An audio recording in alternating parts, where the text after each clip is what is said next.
It's Universe and Universe's Universal Space HQ! I prefer Explorers 2. Electric Boogaloo?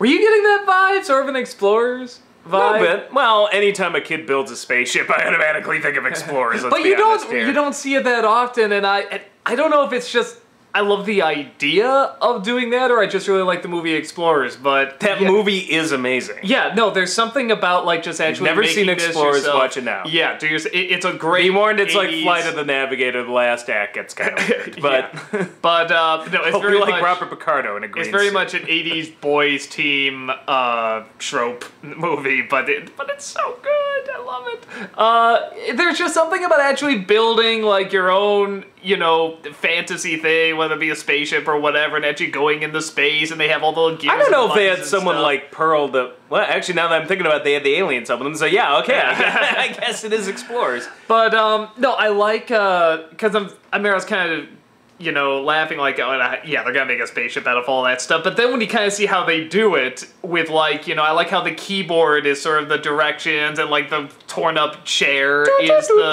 is what they're sitting on and stuff, and yeah, I loved all of it, and I wanted to see more. I wanted to see even, like, more of the buttons and the gears and what was what and what they used for the stuff. So yeah, I don't know. There's just something I love about that concept. Thought it was all enchanting, but for me, the evidence is mounting! It's building! I got a whole file going here. Because now we've got abduction in the list. Yeah, pretty much kidnapping. Yeah, the father says, clearly, you ain't going. And then Pearl pretty much is like, Steven, you're going. And not only that, I stole all of the shit from your dad's van. The fuck? well, here's a big kind of revelation. Nearly gets them killed, I might add. Well, and a big revelation that's like... I'll bring him back in 50 years. I didn't even think about this, but I guess everything's on Earth. I guess, because you kind of assume they're traveling in different dimensions or different worlds or something, but it's all got to be on Earth because they say they're they all can't different go... dimensions on Earth, because Maybe, but I mean, here's the thing: they live on a beach where there's this giant statue. You know what? I guess it could all be. It could I just always be assumed they were going to different planets and shit. That's what I thought guess too. Yeah. But I'm just fascinated. I'm like, I guess the grass is always greener because for Pearl, she's like, and here I am stuck on Earth. I'm like, I don't know, using that warp system, Earth's still pretty fucking cool. Well, but you don't know what she's come from either. I mean, obviously that's kind of like her home. There's much more possibilities if you're stuck in one place. But of course, at the end, she learns to like it. But you have me, Steven! I did like how they bookended the show with that. How it started off with,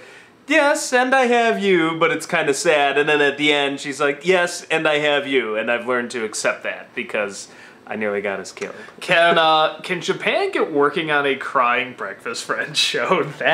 Are you shitting me? I'm serious. They already have it. It's called Kogapan. Have you ever seen it? It's the surprisingly no. It's the sad piece of burnt toast. Oh, you told me about this. That gets drunk on milk. He drowns his sorrows in milk and gets drunk on it. And most of the episodes is him like sitting there going, ugh. I'm so sad I'm burnt. All the other pieces of bread get eaten, but not me. That's drunk toast. I want sad breakfast friends. Okay, so it's the next best thing to sad breakfast friends. I had to rewind that. It was so funny. The apple with the one arm. That was amazing. And just the cries themselves were so funny. It's like, because when you first see those stickers, I'm like, he puts a little sad face. It's like, whatever, a pancake or something. And I'm thinking, like, who makes sad stickers? And then he says there's sad breakfast friends stickers. Oh, okay, that's kind of funny. But then you see the show, and that's hilarious. That is so funny. The sad breakfast is when you wanted Pop-Tarts and you get Kicks instead. Or grape nuts. No, it's when you want Pop-Tarts, but you get, like, the cinnamon one or some nasty one that, like, tastes awful. There are no nasty Pop-Tarts. Oh, there are. There are some nasty You lie! No, there's some nasty ones. Liar. Liar. But no, I like. I don't think I've ever met a Pop-Tart I didn't like. Chicken Mama. That's why I also had to tell the judge. After the duct tape and spit. Yes. No, I really like this one. Again, Pearl is growing on me more and more. I mean, this is an episode where it's I told you, I've always liked Pearl. No. There's something. I mean, I didn't dislike and you were her. always Garnet, Amethyst, and they're cool. But there's something about Pearl's ability to fix vans and build a spaceship that I find really hot. No, just how precise she is in the calculations and stuff, and I guess instead of being like controlling, you're seeing more the determination of it, which I kind of like. You know, at first it's like, no, because our calculations have to be, no, you can't wing anything, no, you can't make up anything, and now it's something like this. Well, I guess if a few humans, a monkey, and a dog can go to space, maybe. And you obviously see how much getting to, like, you know, the space again means and what she came from. It was a big part of her identity and her home and everything, but now she has It also a new brings up an identity and a new interesting home. point, which is how long do gems live? We got the They said thousands of years. Yeah, the thousands of years, and then, but this brings up a point. I'll return Steven in 50 years. Is he gonna age? Will he stop aging at some point when he hits? Maybe like, he's already. They all look like they're in their mid-20s. Like they've got an age where they all look like I'm staring at Garnet right now. Pause on the television. Like anywhere from 25 to 33. Like they're stuck in that age range somewhere. So is Steven gonna hit that point? Like anywhere from 25 to 33 and just stop aging? And if so, how long he's would a it take gem, even to get apparently, there? so... Well, how long would it even take to get there? I mean, he could look like that for, like, maybe a couple hundred years, and then, you know, suddenly, you know, grow a mustache. And if they're practically immortal, how do they not abuse that power?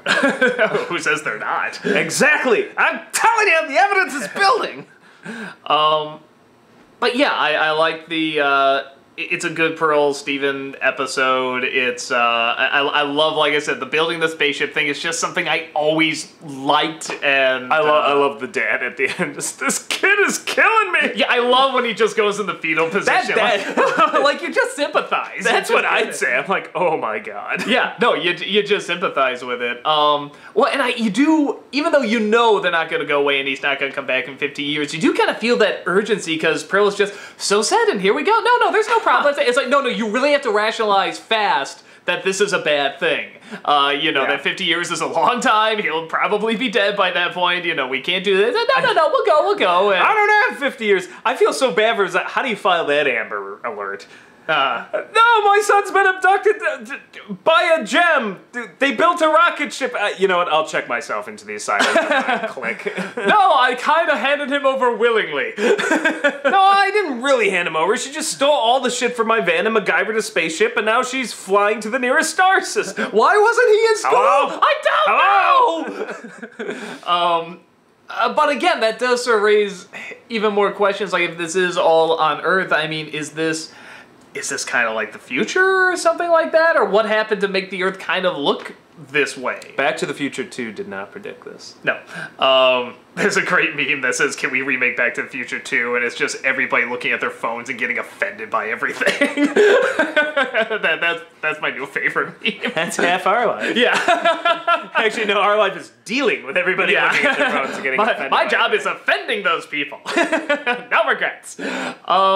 But yeah, I thought this was, Why do you think every episode of Steven Universe has to have a moral? Hey, you missed the moral in this episode of Steven Universe! What the hell? I really like this. I thought it was a good balance of, like, you know, creativity with the spaceships or the emotional with Pearl and Steven and even the father as well. It doesn't, you know, immediately connect to, like, the continuing story, but it does drop these little hints that, like, hey, but you didn't know that, but you didn't know this, and it's good to know. Revealing more shit that... Yeah, and it does it very naturally, can too. add to the FBI's file on them. So, yeah, I don't know, I really like this one. I like this one better than the last one. I mean, I like the relationship with Steve and his dad in the last one, but... I somehow felt it even more when... I felt it more in this episode, when he's, like, looking through the binoculars. Yeah. What? Because he was scared shitless. Yeah, and you really just felt saw it, that and it thing was go up happening. like the fucking Challenger and explode, and he's like, holy shit! Yeah, and it's one of those things where when you hear it happening, I mean, you just sort of sympathize with that rush. Like, no, this is like, you get a little panicky too, even though you know nothing's gonna happen. You know, like, he's gotta come back, we have several episodes and stuff, but you feel that panic because it's just happening so quick. And it is such a different world, and it's a totally different person to rationalize with because they do have different, you know, age growth and everything. All right, that's good. I want to watch the next one. Wow. Say goodnight, Grayson. It's never an embarrassment to bail.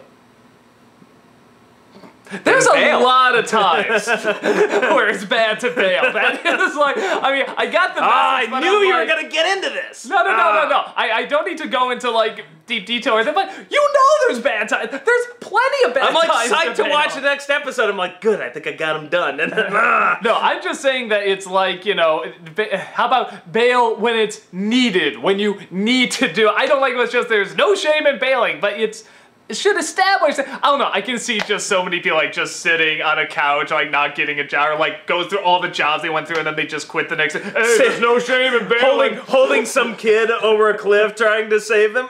You know what? There's no shame in bailing. I mean, as unlikely as that is, I think they could have made that one clear. I mean, I think most people would get it, most kids would get it, but it's still like, you know, I don't know. I can see someone just running that message through their head, like at an important moment or something like that, misinterpreting it or something. Some kids taking a test at school. Well, no shame in bailing. Just gets up and leaves. I'm out. What were you thinking, son? Oh, Steven Universe told me. Universe.